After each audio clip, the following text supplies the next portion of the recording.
Hey everybody, welcome to my kitchen. I'm Jill and this is Cooking Homemade with Jill. Today we're taking a break from baking and we're going to be doing some cooking. And I'm making Brazilian fish stew, which is really easy and is delicious. So I've started already because this is kind of a multiple level process. So come on in and I'll show you what's been going on here.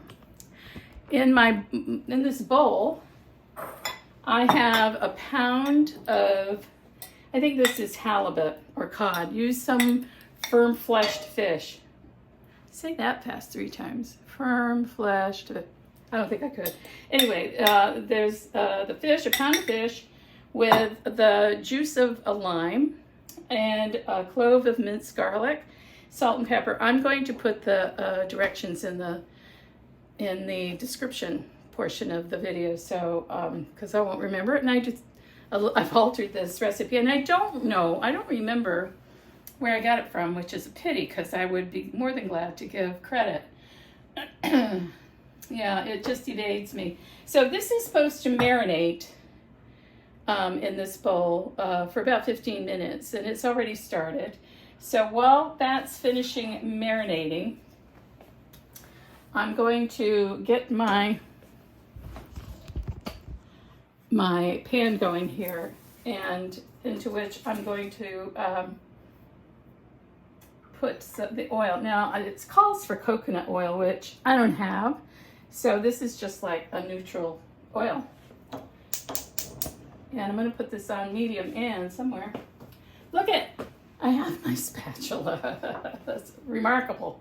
So this is about a half a cup of a diced onion that's going in there, along with paprika.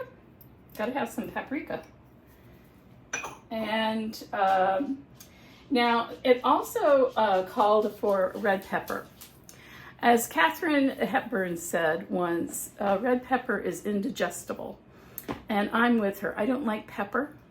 Red peppers or yellow peppers, the green peppers. I think anything you put peppers in ends up tasting just like peppers. So, but feel free to put peppers in. I'm not. So, take that account. So, anyway, this is going to cook for a few minutes on low until the onions are kind of like cooked a bit. So we're going to let that go for a minute. You know what? Now, the recipe also didn't say anything about lime zest. It said, lime juice. But I really like citrus stuff. So I like lemons and I like limes. So I'm going to, I almost forgot this. And I'm going to just sprinkle that into my marinade and give it a bit of a stir around.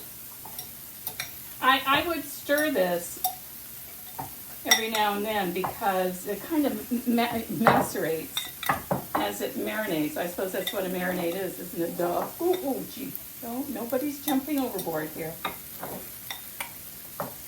So because I don't,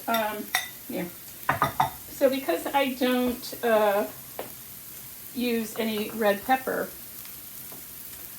because this recipe also calls for tomato. So I have like a half a cup of tomato, and I have here, it was a large tomato, so I have a whole tomato, and I think that's okay, right?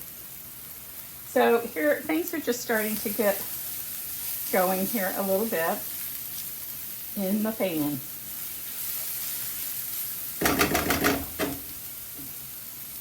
So again, this is something I haven't made for a while because I must not be a good shopper. I don't like shopping, number one. So I find it difficult. I have friends that kind of haunt the stores, and they know where all the good deals are and can tell you where to go to get good fresh fish. I'm not one of those people, unfortunately. So when I happen to be shopping, as I was today, the fish look pretty good and relatively fresh, I hope. And so I just thought, you know what, this would be a good dinner to have, and I haven't had fish in a while, and it's really good for you. So there is that. So this is supposed to be like about 5 minutes, but who knows. So I'm going to go ahead and add the tomatoes. And the fish. Now I put everything in there. I marinate and all. Because there's not much left. You know, it's all been kind of incorporated into the fish. And let me see if I can get, yeah, I'll use this. Let's stir this. Oh boy, already I can smell the fish cooking. Isn't that kind of yummy? This makes enough, with a pound of fish, this will make enough for two portions. I mean, if you want more, obviously, get more fish, double the recipe, is easily doubled. So, that is going to cook for about 5 minutes. I'm going to cover it until it starts to turn opaque, so we'll be back in a bit. Okay, and we're back. You can see, hopefully you can see, that the fish has started turning a bit opaque, and the tomatoes have kind of softened up, and ooh, this is starting to look really yummy.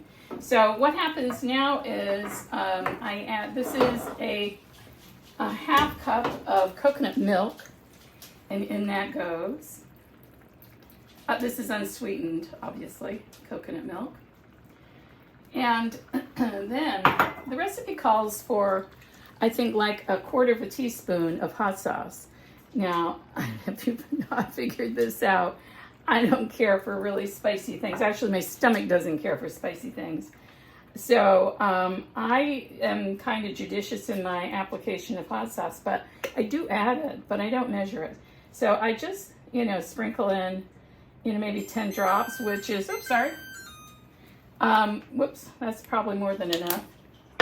I may add some more later, I may not. And then the cilantro. Now the recipe calls for like a half a cup, and they're assuming that you're working with fresh cilantro. I'm not. I live here in Vermont and it's March. Where am I going to get cilantro? I'm not paying supermarket prices for some fresh cilantro, so we're going with dried. And I'm going to just put maybe a tablespoon to start. And this is going to just go in there right now. And then this is going to cook, folks, for another 10-15 minutes, or until the fish is nice and flaky. Yummy. That doesn't look too bad, right? Okay. So we'll be back with the finished product. Hang on there. And we're back, and the fish has been cooking for about 10 minutes now, and it's starting to flake. I've been having a little taste here and there and adjusting the seasonings. I ended up putting a little more Frank's hot sauce in there, a little more salt, and it's just delicious. So I'm going to turn the heat off and serve some of this up. Oh gosh, Brazilian fish stew. Can't beat it. I think this would be good with a tossed salad, some crusty bread, and you've got a feast on your hands. A little more cilantro if you like, just a sprinkle on top. Very little for me. And there you have it, friends. Brazilian fish stew. I hope you try it. Let me know if you like it or not. And I'll see you next time on Cooking Homemade with Jill. Take good care. I always seem to forget to ask you to subscribe to my channel, and I will be putting some affiliate links in the description as well. So check those out, as well as the recipe for this delicious dish. Thank you. Bye.